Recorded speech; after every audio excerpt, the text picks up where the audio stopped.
Johnny Gaz. Gosh, I can't. I keep on.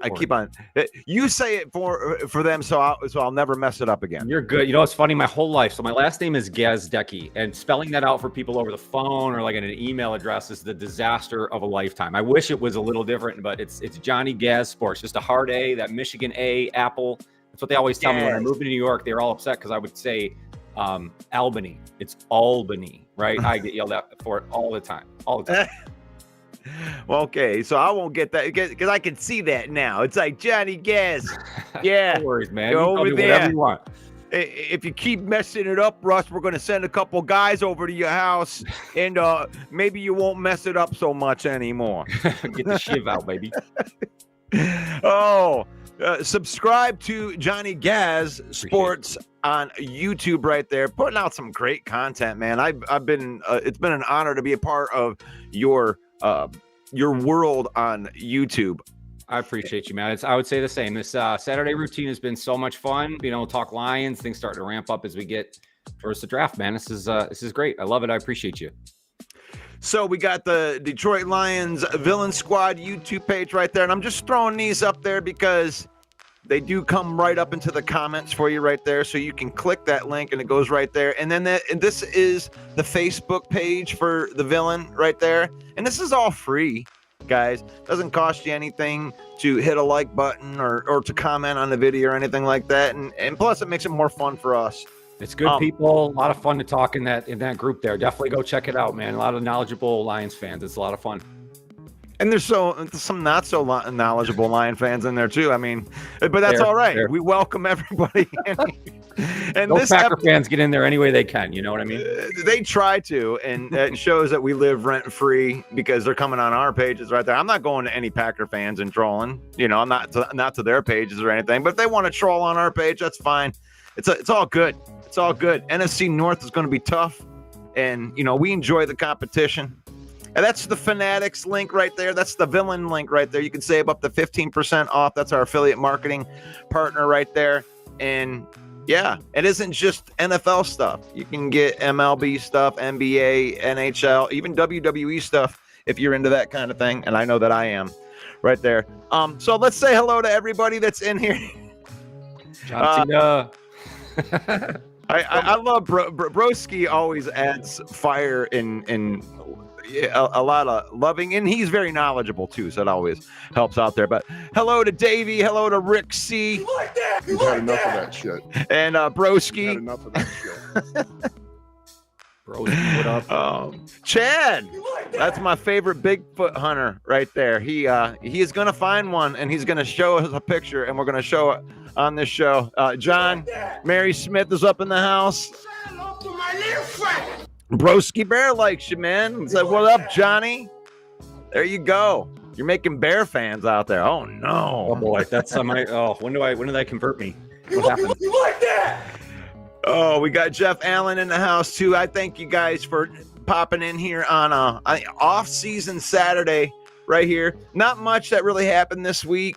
I've been wanting to spend time with you a couple times a week, but like I said, it's kind of an as needed thing as we go here, and it hasn't really been needed all that much because I don't want to dedicate 3 shows to the fact that we brought back Coyote. What do you think about them bringing back Coyote Awasika as some depth right there, Johnny? I like it. I mean, they're confident with him. I think he's in the mix with the O-line depth, but I like that they have faith in their pieces. So I'm happy with the re-signing. I think they either had to do something like that or make a move in the draft. So I think there's still some possibilities there, but it solidifies some depth in the O-line. So I'm okay with it.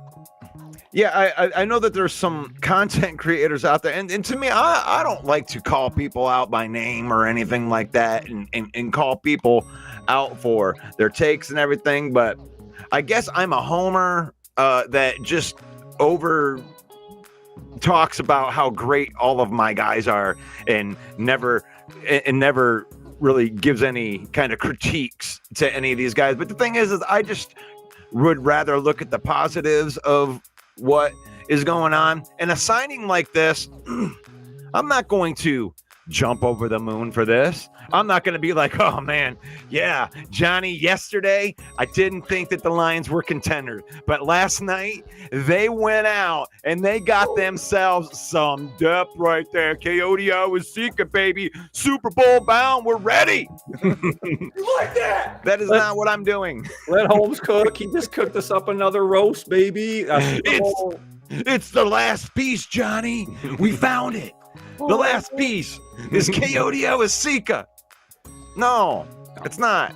This is what you call a veteran minimum depth signing of a guy that has came in spots, played maybe a couple hundred snaps last year. Yeah. Coming in relief. He's not going to make you look bad. He's not going to block at a Pro Bowl level either. But if somebody goes down and you need a guy to come in for 20, 30 snaps, Coyote is a good guy for that. And that's all I'm going to say about that. That's it. That's perfect. Nice Forrest Gump reference, too. I like you dropping that right there. Beautiful. One of my favorite movies of all time.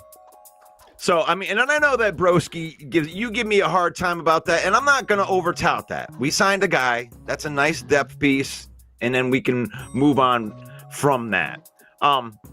And one question I want to ask before we get into these D tackles right here, and this is something that it kind of bothers me a little bit, where it's like we got Aiden Hutchinson coming back, and to me, you go through and you win 15 games last year without him, or I should say 11 games without him, and he's coming back.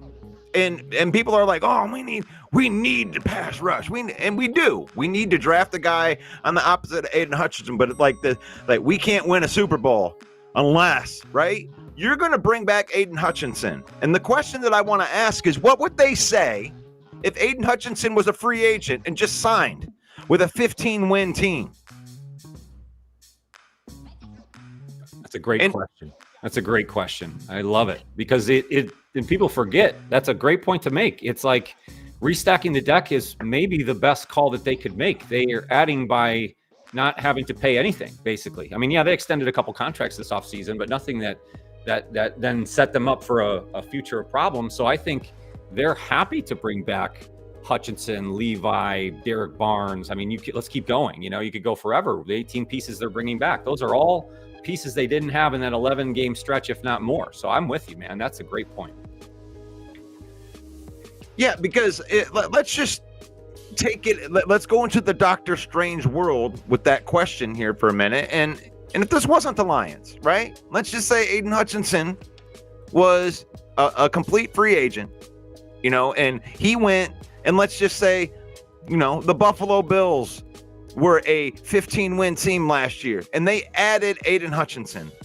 The talk along the national media everywhere on planet Earth that talks football would be saying, oh, they're going to win a Super Bowl. Mm-hmm. They're going to win. They're going to win. It's a done deal now. Got Aiden Hutchinson. They added that to a 15-win team. Gosh. It's going to be over. To the Myles Garrett edition. I mean, it's not, we're talking that kind of level of an addition. I mean, that would be in Buffalo. I mean, you put Aiden Hutchinson on most defenses here in the NFL, and they're all talking, oh, this is next level. That would be incredible. So, and I'm not trying to overblow this. They still need somebody. They need more help up front, and they've been building it slowly but surely through the depth. And what they've been building in the off season here has been depth, like with, let's say 40 through 53, right? There's going to be a all-out war for the back end of this roster to make roster spots.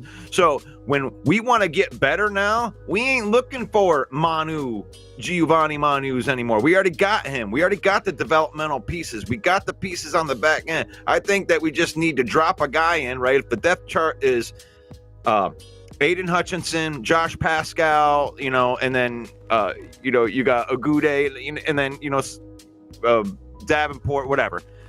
You want to drop a guy on the depth chart that hits ahead of Pascal and then slides everybody down a peg, and maybe some of those back end guys will fall off of the roster. That's the game we're playing now.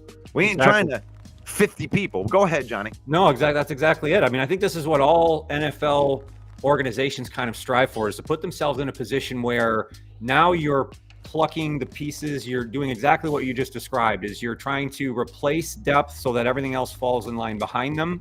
And then it allows you also to do what kind of you said with Manu, is like in an offshoot, Brad Holmes will take a flyer on a project piece, but that's because you've built this roster to the point where you're confident in what you have. Now, those should be very few and far between, and that's your break or bust picks. And we've seen it happen, and I think we're going to be on that tipping point with Broderick Martin this season. So we see it in all directions, but you described it perfectly. The Lions roster is set up so it's pinpoint and replace, right? And it's a perfect spot for Brad Holmes to be. And if you got like a Mitchell Agude or somebody, or even like Davenport or whoever's going to fall off the bottom end of that roster, that's fine. That's the spirit of competition. That's what they built here. That's what they told you they were going to build. We're going to build competition. Oh, what's going to happen with Hendon Hooker? Oh, well, they brought in competition. Yeah, I mean, they guaranteed Kyle Allen $100,000. It doesn't mean anything. I mean, the guy still has a chance. Would you expect him not to end? Well, we're so confident in Hendon Hooker, we're no longer going to add any more talent at quarterback forever. It's like, come on, guys. His job is to add talent. And if he pushes Hendon Hooker, or if, one of these draft picks can come in and knock off one of these guys off the back roster, hey, what are we doing here? Yep. Let's do it. And it helps that your starting pieces in almost every position group, those guys are your hardest working players on the team. So when like they draft a let's say a wide receiver to come into that room, well, you have a guy like Amon-Ra St. Brown that's just, I mean, the hardest working guy maybe in the NFL, and everyone's chasing in that room to be that guy. Well, it just creates such a great level of competition within the roster. Like you said, it's going to be a tough spring for them to really break this down to 53.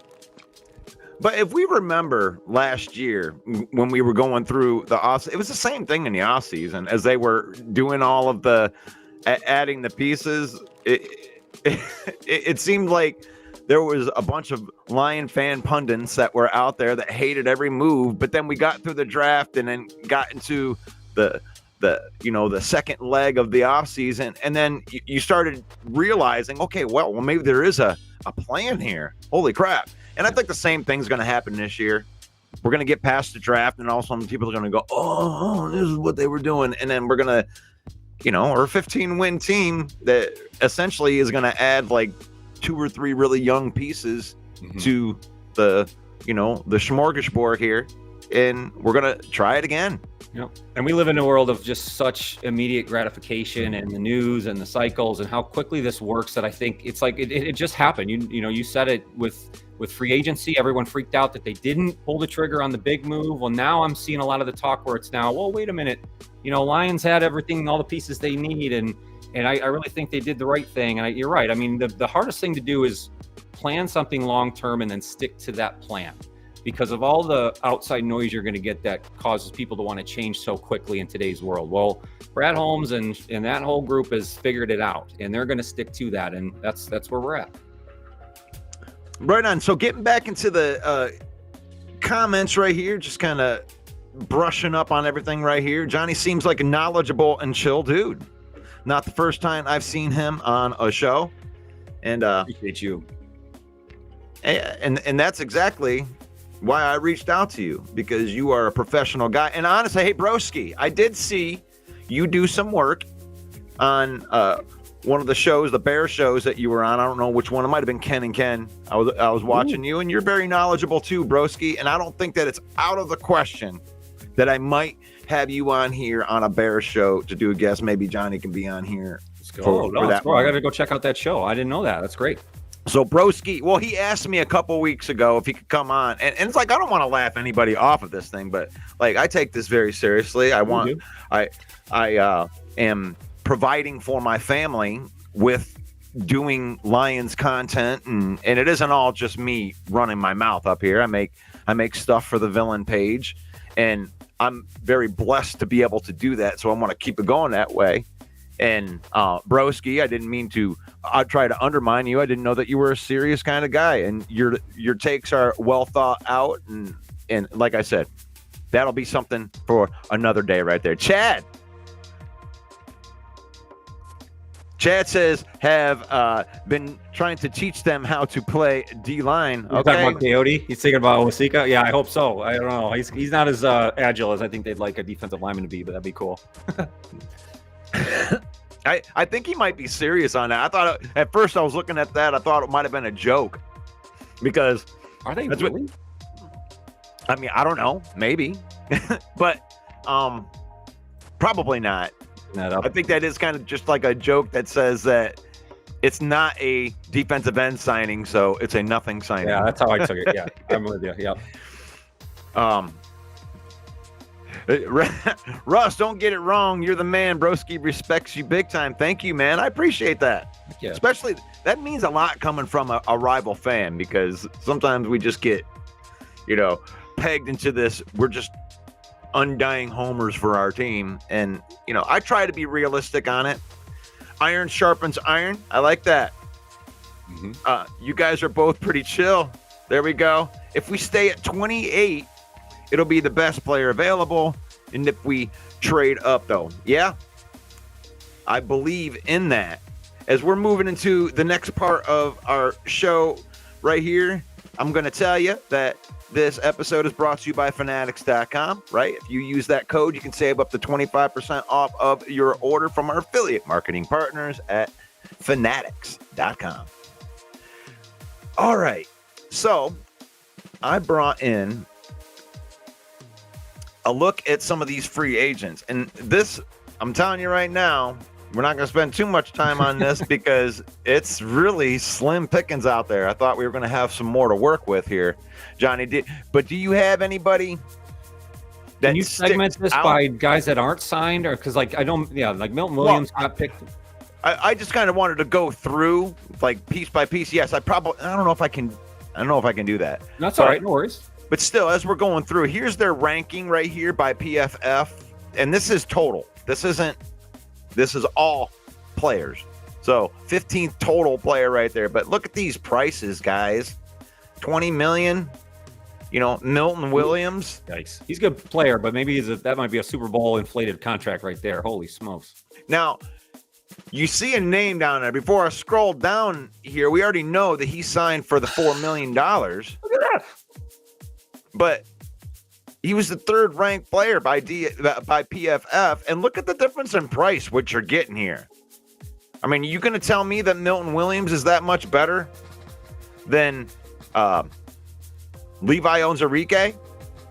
I mean, by the numbers, he's a little bit better. But is that $20 million better? That 2024 PFF number 2 is a reflection of the fact that Levi had to play out of position and all across the defensive line. It wasn't next to premier players. I mean, think about that now when you add him back into healthy Aiden, maybe when Aleem comes back. I mean, DJ Reader, you got a lot of pieces now that he plays off of. And I think $4 million, what a steal. What a hometown discount. That is a Brad Holmes Cook situation. Thank you, Brad Holmes, for that. And I mean, just look at these guys around him. Like, this is 41. Okay, the 53rd overall, BJ Hill. I wouldn't have minded BJ, but he got $11 million a year. That's a pretty good deal. 3 years. That's not bad. Older. It's not bad. But 3 years, I don't think that the Lions are in that market of like, hey, let's give guys, 3-year deals. I like that the price point where they're getting these guys on 1-year deal. Calais Campbell, there you go. Here's a guy. I mean, he's 100 years old, but I mean, Crypt Keeper. But he's available. I don't even know if he wants to play for another season, but I mean, this is the best player that was available out of all these guys when you look at their numbers. I mean, who was better than Calais Campbell? I mean, he was in 80s, 616 snaps.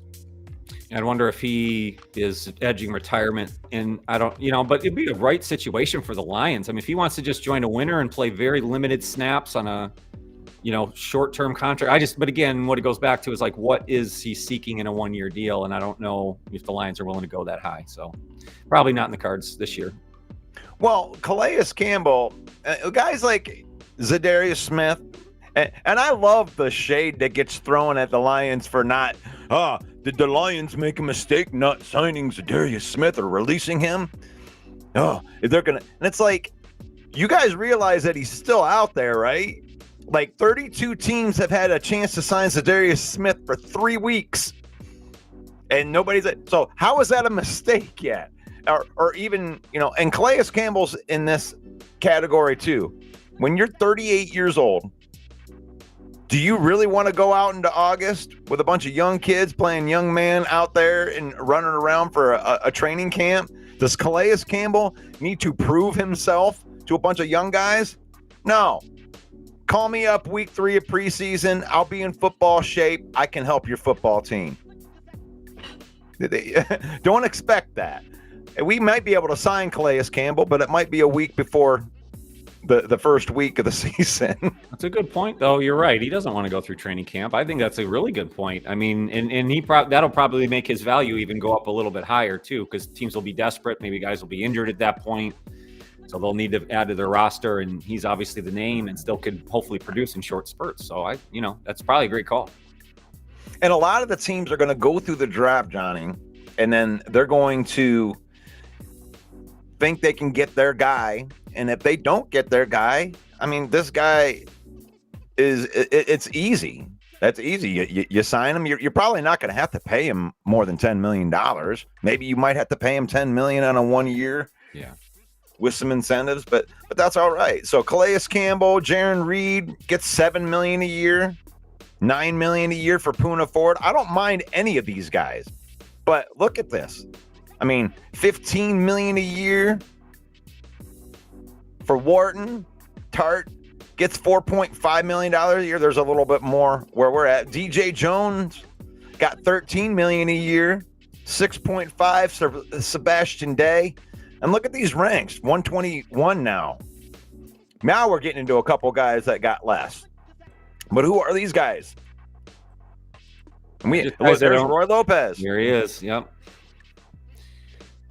So we're talking depth pieces now, though. And we hit on Roy a couple times. I think these are guys that if you hope will compete for back end roster depth in the interior. But I wouldn't have brought anybody in over Levi Onwuzurike. Let's say that, based on his production, I think we can get out of him. Johnny Commish. Look at that. Honestly, when I'm looking at all the rest of these guys left, I think Commish would be on the top of my list. I would just bring him in for the culture fit. He seems like a great dude. And he obviously has been with the organization for time. What is his status? Is he really unsigned? I'm surprised. Well, I mean, when we go through here, when you're looking at these are guys, the Jags, right? Just the guys. He is unsigned. That's wild. Unsigned. But when you look at this, you got, Fatukasi, you got Kaminsky, and I think Calais Campbell, and that's it. I mean, I think that we're done in free agency. I guess that's the point I really wanted to get across is like it's over in free agency. We could pick up Kaminsky in training camp too. It's not like these guys are clamoring for it. Go get Zadarius Smith maybe, but nobody else wants him either. I mean, he's not going out there. I mean, maybe he's pricing himself out, but yeah, don't freak out about us not going out and doing any more free agency stuff. You saw what the guys went for. That's it. Like, we can't do that. That's got to be it for him because you called it. They're probably just letting him search the market to see if he can get something that makes sense for him and his family. And if not, I bet you they sign him on like you said, a short-term deal. Yeah, I mean, and it's okay. Let's see what we got in free agency, or not free agency, but what we get in the draft. And there you go, man. So let's go look at it. Why don't we do it? All right. I got me a little presentation right here. We can look at some of these things. Now, all you Michigan fans that are out there, I know you guys are. I even threw it onto the about last night. The front page, the defensive line, and we use PFF on here, and because I got a subscription. Gives me all the nerdy stats. That's awesome. And you'll be happy to know that the first 2 prospects ranked by PFF over all the players for defensive tackle were both Michigan players. How's that make you feel? hurts my heart, but they are good players. Really hurts my heart. But you know what? You know, if the Lions ended up with Mason Graham or Kenneth Grant, I'd be happy with either. So I think we're okay. So, I mean, we're living in la la land if we think that we're going to get either one of these guys without moving up the draft board. Mm-hmm. Yeah. When you're looking at these guys, because really, it's when you look at the Michigan-Ohio State rivalry, right? And if you want to know what type of impact that defensive tackles can make, Ohio State was better in every way in that thing. And those two dudes, Mm-hmm. Kenneth Grant and Mason Graham, completely wrecked Ohio State. Wrecked their whole day. And I'm a Buckeye fan. I'm watching this. I happen to me. I'm watching. These guys just wrecked their whole game. You can't get anything going. You got these dynamic players and wide receivers all over the place. It wasn't them getting locked down in the backfield. It was these two dudes wrecking shop against NFL offensive linemen on Ohio State Buckeyes. So these two dudes can change the culture of a team. Whoever drafts one of these guys. Would you like to see the Lions trade up to grab one of these Michigan defenders? How about you, Johnny? I would be okay with this. I think you hit them both on the head. And the nice thing is they complemented each other so well. And they, in either case, I think would come in and complement the Lions defense really well. Kenneth Grant is like the space eater. He's a little less athletic than Mason is. So he's more of a go get your quarterback, make a play, tackle for loss kind of guy. And either one, I think, fits into the Lions scheme. I think the problem is, and you said it, is that they really would have to trade up to get Mason. The Kenneth Grant thing is a little bit more doable, I think, based on where he's at. They wouldn't have to move up as far, in my opinion. But in either case, it really would solidify the Lions' defensive line and allow them to do a lot of fun things up front. Yeah, and depending on where they're going, and we went through last week, if you didn't get a chance to look at that, last week's episode was on the pass rushers and, you know, really staying in about the top 100 players on PFF. And there are so many players. That's the most thing that stands out to me about this draft class, Johnny. This is like, when I'm looking at defensive linemen, these are interior guys. And then last week we had the pass rushers. That's like 30 dudes in the first 100, top ranked 100 players. They're not going to draft 30 guys. Those guys aren't getting drafted in the top 3 rounds. Not all of them. Some of that talent is going to drizzle down through the 4th, 5th rounds, and the Lions are going to have a chance. The Bears, Packers, because this is such a deep class when it comes to interior defensive linemen, even offensive linemen, for that matter.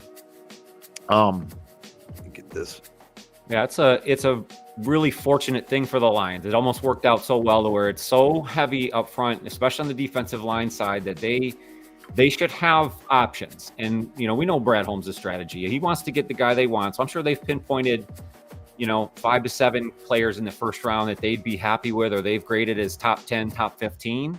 And as soon as one of those guys kind of slips out of that area, then they'll figure out how to package picks together to make this happen. But, we may end up in a situation where at 28, there will be options. So it also allows them just to sit back and see what happens and then take best player available. The strategy has been the other, so we'll see. But it's a fun way to handle this because either way, there's going to be players there for them that they need. Man, wouldn't that be a blessing if somehow, he gets overlooked and somebody like Kenneth Grant fell all the way down to our pick? And it's not impossible. There are other good players in this draft. And really, even on the defensive tackle right here, here's a guy that I know shot up the draft board like crazy. Walter Nolan out of Ole Miss. He's not the most polished interior defender, but he's one of the most physically gifted. And he went pro day, owned it. And he wasn't even in the top 100 picks, and he shot up as far as PFF goes. All of a sudden, he is in the top 100 picks as the 23rd overall prospect. And this is just 100% physical gifts. What do you think of Walter Nolan? I like him. I like anybody coming from the Ole Miss system. 6'3", 305, younger kid. Again, they like the longer guys, so he looks like he's one of those long arm type of defensive tackles. So that's always good for them. I think it would give him some versatility. He's a 3 technique, so I think it'd be a good look. I mean, this is probably be more of those fits where they could maybe stay put at 28 and take Walter Nolan. So I would be happy with that. That would be awesome. Like, and that's one of the things where, you know, everybody wants us to go spend all the money. And I'm getting in here to what Broski was talking about, because he was talking about how the Bears signed Deo for 3 years, $48 million. Guaranteed. Prices are high for guys who are still young and somewhat proven track record. And that's just it. It's like, we might have thought that we could fit a couple of these contracts on there, but when you're already paying, you know, Aleem McNeil the big bag money, and you're planning on paying Aiden Hutchinson, Kirby Joseph the big bag money, you can't just load up with $35 million guys, or, you know, here another guy like that. Now, Broski Bear, your team's in a little bit different of a situation, right? Like, you had a couple more players that you needed to fill in right there. You had a lot of cap space, and you guys are taking a little bit different of a path. But that money runs out quick, as you well know. As we're moving on right here. Derek Harmon. Now, here's one that's probably been one of the better, higher draft picks since the beginning. The 30th overall PFF ranked defensive tackle. What are your thoughts on Derek Harmon? Same. And I love that you gave the Sparty look for him too, because that was, people forget, he started his college career there and then went over to Oregon. So I think the cool thing about Derek Harmon is he's proven production in both systems, but he really flashed only in 2024. So was the big production based on his the fact that he played next to some pretty good defensive linemen in Oregon, or was it him making the impact? He's 6'5", 310, so he's humongous. So it would be, I think, a quick insert. I don't think it would take much for him to acclimate to the NFL game. And so I like this one a lot. I've mocked him to the Lions in almost every single draft that I've done so far. He just seems to be available at 28 without having to make a move. So again, if a player like that falls to you and you don't have to trade picks, then I'd be definitely on point with this. So Harmon has just 1 year of notable production, but that season showcased a player with a very high football IQ, constant competitiveness, and NFL quickness. He can be an effective 3 technique defensive lineman for an even front. Shades of Christian Barrymore. The pros, he said he had some good arm length on the interior, quick first step, and quick footwork, fast hands off the snap, can get inside to dictate first moves. Pull-up arm over moves are natural and smooth, and competitive player with a good motor. Ooh, we like the good motor. And he's from Detroit. He's a hometown kid. So I just think the story always makes a lot of sense in those cases. Everything seems to align, and this Lions team kind of has that team of destiny feel. So a kid from Detroit makes all the sense in the world. I like this kid because it lists the cons as to somebody that almost doesn't know his own strength. Right? It could add a little bit more nastiness to his game. And if he got into this system where we want to be extra nasty, and I'm allowed to be that nasty, like it might be a good fit for him, because if that's your downfall, the NFL will teach you how to be nasty. Well, we got guys very similar to that. Like Aleem McNeil's very in that same mold, like the teddy bear off the field, but he'll rip your head off on the field, right? And I wouldn't want to mess with him on a 50 or on 11 versus 11. So I think that would fit the mold, and he'd have good guys to work with and play off of to get that into his routine. I like that. Broski has been kicked out of most places. Guess this channel likes to stay small. We just like to talk Lions. That's what we like to do. Yeah. Well, we're talking Lions, but like I don't know if I stay small because I'm inviting to everybody, and I try to find ways to work through. I understand he's a tough character to work with, but still, I don't believe on shining people on just because they might disagree with me, or he might just be a little bit annoying. It's all good. I get it, guys. So in my presentation right here, we talked about Mason Graham, we talked about Kenneth Graham, a little bit about Walter Norman, Kenneth Harmon, or gosh, I can't read today. I'll just go back there. Read ever, so you're good. Derek Harmon, Darius Alexander out of Toledo. Now this is like a small school guy right here that got a lot of hype right off the get. What do you got on Darius Alexander? Looks like one of those like upper body strong type of guy, and always wonder in a small school situation is, does that convert to the NFL game? But again, I love the idea of any defensive lineman with the right aggressive style. If he's a willing player, willing tackler, he will fit in with this group. So I didn't get much of Darius Alexander as far as watching him play this year, so I don't want to overspeak it, but it seems like the right size, right fit. And if it falls to 28 and this is the guy, I'd be happy with that. So Darius Alexander was lightly recruited and was a late bloomer in college. He's going to be 25 in his rookie season. So that's the only thing that keeps me, you're trying to build, but 25 isn't the worst thing in the world. We got Hendon Hooker, so we're not scared of that, but his measurables and strength are NFL caliber. He's contributing NFL defensive lineman at worst, and a strength profile with a caliber impact potential in odd and even front. So he can play in the 3 or the 4-3.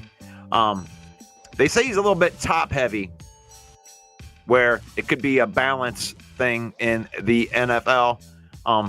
He's not on my top list. Like when I was looking through these guys, I don't know if I'd say, maybe if he dropped to the second round, if he's there at 60, I wouldn't mind that pick as much. Seems like more of a run defense option, rather than a pass rusher, So again, it depends on what they're looking for between the two pieces, right? And what's available to them at the time. So next on the list right here, we got TJ Sanders out of South Carolina. More of an athlete type of dude right here. TJ Sanders, 6'4", 290. Kind of, to me, I think that he's kind of in the Levi Onwuzurike mold right there. What do you think of TJ Sanders? When I got on him, he said he played basketball and was a tight end in high school. So you got a lot of athleticism out of him. So you like that on your defensive line. I think pairing with, you're not pairing them, but next to Aiden Hutchinson, you got two extremely athletic guys there. But I think now we're getting to players that might not be able to contribute right away, and have to kind of battle for some time, but maybe that's good for them. So I like TJ Sanders. I think he might be the right size, the right fit in what they're trying to do. See, this is one of the intriguing players to me because of my 3-4 theory with Kelvin Shepard. TJ Sanders is the type of dude that has the body of not a defensive tackle. Yeah. Because of his explosiveness, he would be a big end in a 3-4. If they were to switch schemes, he'd be a perfect fit for a 3-4 end that can get after the quarterback. Because the 3-4 ends aren't the dudes that are going to get 20 sacks. That's not. It's okay. But you're right, because if in the current 4-3, if you put this guy next to Aiden Hutchinson, well, in my world, right, if I'm a defensive coordinator, which I'm not, you need to put a guy that eats up double teams next to Aiden Hutchinson, like the most dominant space-eating player you could ever ask for, so that all Aiden Hutchinson has to do is beat his one man, and now he's athletic to the quarterback all day. So so this doesn't work in that scheme, in my opinion. So I think it leans right in your favor, Russell, with that. If they were to pick him. This is why it's so, I'm so intrigued with this draft process, because I don't know if I've ever had a draft process for the Lions where I don't know where they would go. I've never looked at 3-4 guys with seriousness before. Fair. You know, Yeah, jack you're right. linebackers and you know, these type of big ends. And Levi Onwuzurike's an end in a 3-4. By the way, guys, like this is not. We don't have 9 defensive tackles on the team. Some of these guys, in my theory, are going to not just be defensive tackles; they're going to be big ends. Yeah. And Aiden Hutchinson, when I envision him as that jack linebacker going wherever the hell he wants on the defensive line, and just looks at a guy and says, "Ah, there's my bitch," and then just finds whichever matchup that it is. And if you unleash Hutchinson like that, look out, guys. Look out if Aiden Hutchinson plays a Von Miller type of role for the Detroit Lions. Look out. I like that. I think I just want to see Aiden Hutchinson back on the field. I want to see him wrecking house. I want him as comeback player of the year, defensive player of the year, MVP. I mean, I want it all from Aiden Hutchinson. I feel it was the worst thing ever, that Dallas game, the weirdest Lions victory I've ever experienced in my entire life. And I want all of it back for him and for everybody in Lionstown. Now, here's a guy right here that probably just won't get any love because he's from Ohio State. But a guy that if they fell to the second round, I wouldn't mind. These are like second round guys right here, guys. I would not want to see the Lions take any of these guys really in the first round. From here on out, I can't remember, but I think that's the last one. So we're looking at second, third round guys right here. So Tyleik Williams out of Ohio State, 6'3", 327. Big boy right here. Looks like more of a nose type of dude. What do you think of Tyleik? Yeah, he was. He's been around the system there. I mean, you've probably seen him play a lot more than I have, but I just think that's a power guy. So you know, here's exactly what I described. You put this guy next to Aiden Hutchinson, and now we got something working here. He's gonna demand one or two players to take care of him. So again, he's only been a starter, looks like, for 1 year. So you know, is the development there? Is he a guy that needs a little bit of time to work in the NFL game? You know, so I like the fit. I like the size of the player if they keep the current scheme. Yeah, so this right here, this type of player would lend to that 3-4 or the 4-3 system, right? Where you want to sit him next to a DJ Reader or an Aleem McNeil and be wrecking shop in the middle right there. So I wouldn't mind this. That's a nice solid. If he was there at 60, let's go. Yeah, I heard that too, actually, because this Tyleik Williams, Broski just made a point, crumbled at his pro day, because he was mocked in the first round in a lot of early mock drafts. I had him available at 28 in most cases, but you're right, I didn't get a picture of his pro day, so that must have went really bad. It seems like he slipped.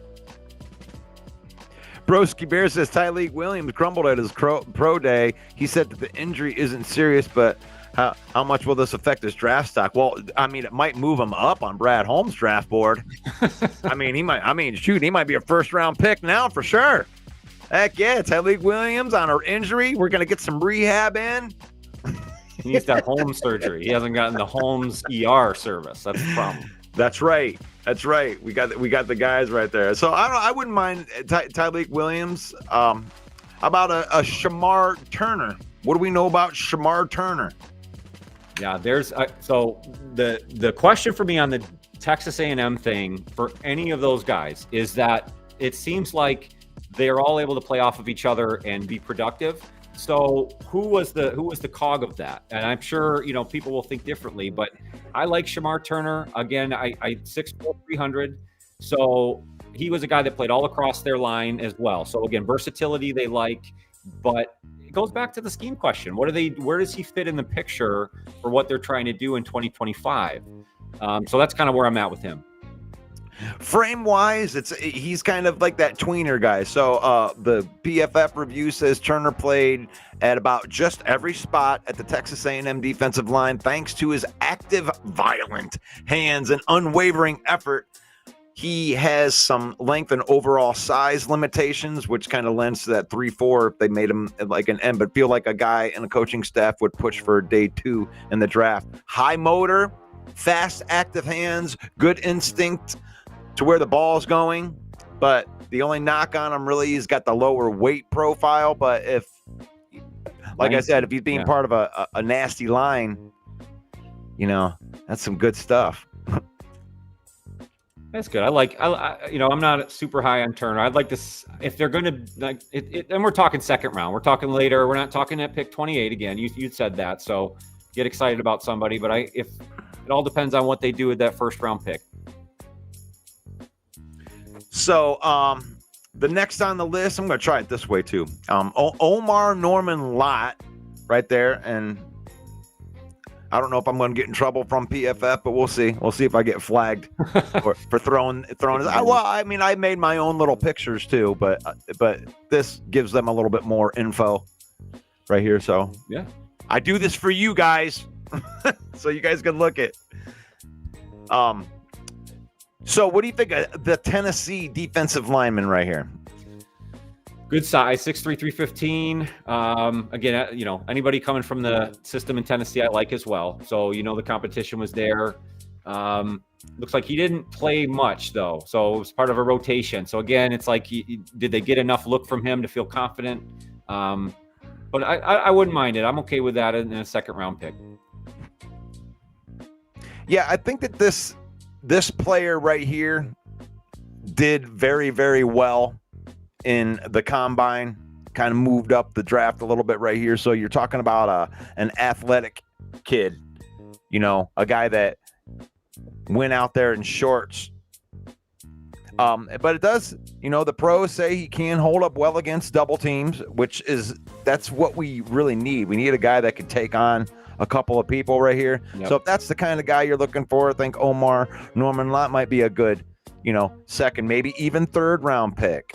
CJ West out of Indiana. Indiana had an underrated defense over the last couple of years. They played pretty good defense in college right there. What do you think of CJ West? Yeah, that's another nose tackle you can see there. I mean, he's gonna be more your run defense stopper, and it fits in the current scheme. So that's another one. If you kind of slip to the third round and you feel good about him, I know, especially with the Lions scouting department, they're heavy into the Big Ten scouting, so they certainly probably got a good look at CJ West. And if they go that route, I'm sure they're comfortable with it. So I'd be good there too. Yeah, some of these guys, it's like we brought in so many of these defensive tackles, and plus the guys that we had brought back too. And we have versatile guys like Pascal who can play inside and out. I don't know how much the need for defensive tackle, if it's went up or whatever, but some of these guys, I'm thinking of how are they going to make the roster? Can this player, like a CJ West, is he going to, beat out Lopez for the third, fourth defensive tackle? And so that's the things we got to start thinking about right here is we already have depth at these positions. So these guys need to come in and, top one of our better guys. Alfred Count. Now I've got both these guys in a bag right here because both of the Texas defensive tackles are rated about the same right here. Do you have any interest in either one of these guys? These guys I do. It's funny because here's the mold similar to Mason Grant and Mason and Kenneth. Those two guys. It's weird because they play off of each other the same way. Collins was the space eater, the bigger of the two. Broughton was the playmaker. 6'4", 305, a little more athletic. So again, big time football in Texas. They both proved themselves. To me, I'd lean closer towards Collins, but he might be more of a project than Broughton is, in my opinion. So, but I'd be happy with either one of these guys if they, either traded back or sat at the round 3 pick. Yeah, at pick 102, one of these guys landing in there. That's fine. Brighton needs to refine his hand placement. Like, I don't want these project guys. I'm just being honest right here. Like, I know that some of these guys are like, oh yeah, man, we can get him in, and it's like, I don't want to develop any of these. I want to see where Broderick Martin is, but if you bring in a guy, I want that guy to like be competing for Josh Pascal's part, or like some guy that could get ahead of Levi Onwuzurike on the depth chart and then be here for 4 years. So that's what I'm thinking about when I'm looking at some of these guys that are on the back end right here. Joshua Farmer and Jordan Phillips. You got anything on either one of these two guys? Joshua Farmer seems to get mocked to the Lions a lot later in the third round pick again. But again, it's more scheme fit versus what they're looking to do again with him. So it'd be tough. Jordan Phillips, there's again, size 6'3", 320, less than ideal length. Again, I don't have enough on either of these guys to go, yeah, we got to take a shot on one of these two. But to me, what I would say more than anything is it all depends on what happens with pick 28, because if they go edge, I think it changes the look now for that second and third round pick so much to where it does open up the opportunity for a couple of these guys. So what I like about both of these two guys, Johnny, is that they offer pass rusher. They offer you a pass rusher, especially when it comes into lending to my 3-4 idea. If you want these defensive tackles, some of these defensive tackles are going to be like big ends, or in this case, a defensive tackle that's got some size. These guys are a little bit smaller or shorter arms. But you like the idea when they say, that a higher floor, because you got a run defender right here can get on the field, because you need to be able to stop the run in a Dan Campbell defense, and I'm pretty sure it's going to be the same with Kelvin Shepherd, that it's going to be stopping the run on the way to the quarterback. So these guys are going to have to be able to do that. So in that case, I like Joshua Farmer better than Jordan Phillips. That's fair. Oh, he's a humongous human. Oh my goodness. So here is the final guy that we're going to read. Now I know that there's other guys in here, but like I said, like Johnny just said right there, we're not going to sit here and pretend like we went and watched tape on all of these guys and we understand the bend and all that. There are some channels for that. I like Dosa Dion for that. He does a really, really good job, all 22 films and that. But basically for this, I want to be able to show you guys who the guys are in the drafting ranges, where, and maybe not be so surprised when you see Dan Campbell and Brad Holmes select one of these guys. But how do you feel about, because this is a popular guy right now, Deion Walker getting mocked to the Lions in a third or fourth round. So what do you think about this Deion Walker from Kentucky? Yeah, it states it right there. The biggest thing is you go, wow, 6'6", and I hear him as tall as 6'7", 345. That's humongous. And the question is can he really produce in the NFL?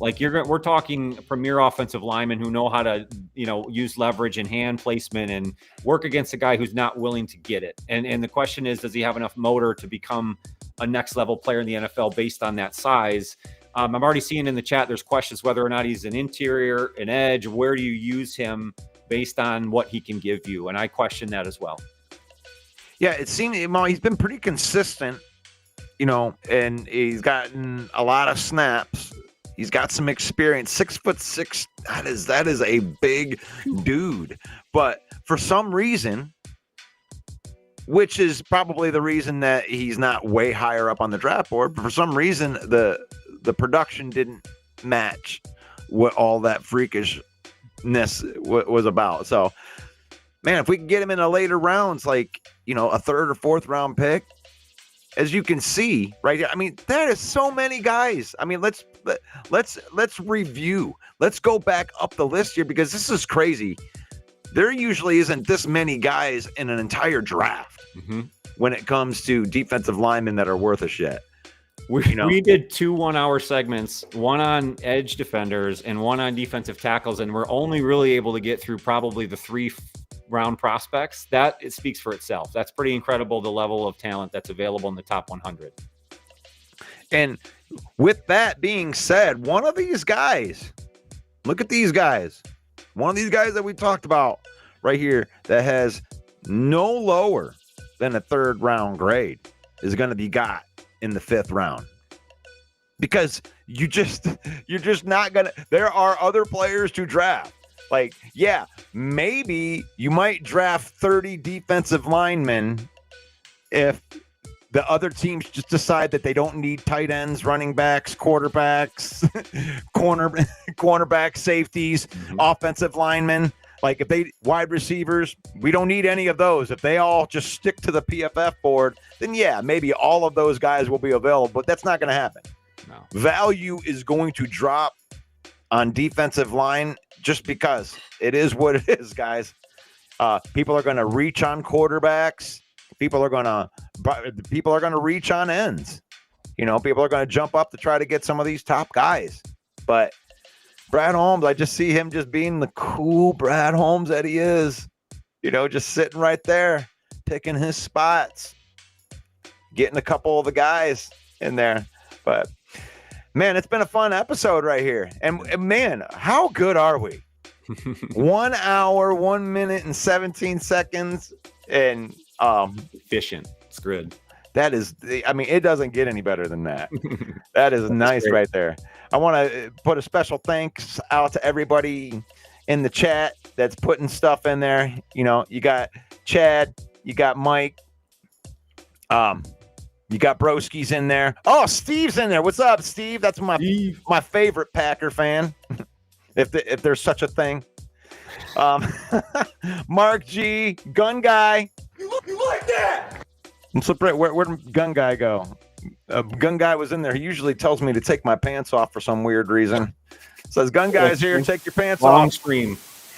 I'm just like, hey, man, you never know what's going on underneath these cameras. That's Villain Squad at onlyfans.com. He mistyped it. I don't think anybody likes that. You like that? Oh, maybe Kirk does. Whatever. Mary, Rick C, Davey, to everybody that was in the chat. Want to thank everybody for watching today's episode. This is the Lion Villain Report, baby. We're broadcasting live right into the YouTube channel, right into the Facebook page. Hit us up for some daily content right there. Find yourself some Johnny Gaz right there on YouTube. I'll throw that big bad boy up right there. They won't let me see it through there. Buttholes. All right, right there. What? There it is right there. The link just went into the comments right there. Right there is the Lions Villain Squad Facebook page. That's the link right there. And there's the Lions Villain Squad YouTube page. And our affiliate marketing partner right there. That's fanatics.com. Right there. Go get yourself a jersey. Get yourself some of that swag. And you can use that code and save up to 25% off of your order. You're welcome from the villain. Oh, it's been a lot of fun right here, Johnny. I appreciate you, man. And I appreciate everybody in the chat. I always like to keep in mind, right? We are having fun talking Lions, and you bring into the chat what you choose to bring, and we'll all decide what kind of people we are based on what we bring to the current chats. I understand the situation in other channels, but everyone has a right to prove themselves in the places that they're in. So let's just talk Lions, have fun with it, and like Villain always says, faith, family, then football. Let's live it. That's right there. Find me on. I got Twitter too, or Twitter, whatever, X, same thing. Who knows? Whatever. Change it Whatever. Right there at 313 Villain. Thank you to Joe Chapp over at the Detroit Lions News Podcast. And we are the undrafted free agent of sports podcasting. Liking, commenting, and sharing is the way that you can help us for free. That doesn't cost you anything, and it really helps us out a lot, and we appreciate it a lot. And it's faith, family, and then football. Like Johnny says, we use football. We don't let football use us. Create a memory with football. So that way you can keep it in that order. So thank you, everybody, for watching today. May the Lord bless you. May the Lord keep you. May the Lord shine his face upon you until we meet again. In Jesus' name, amen. God bless you guys. Talk to you guys soon. It's the Lion Villain Report. Peace out.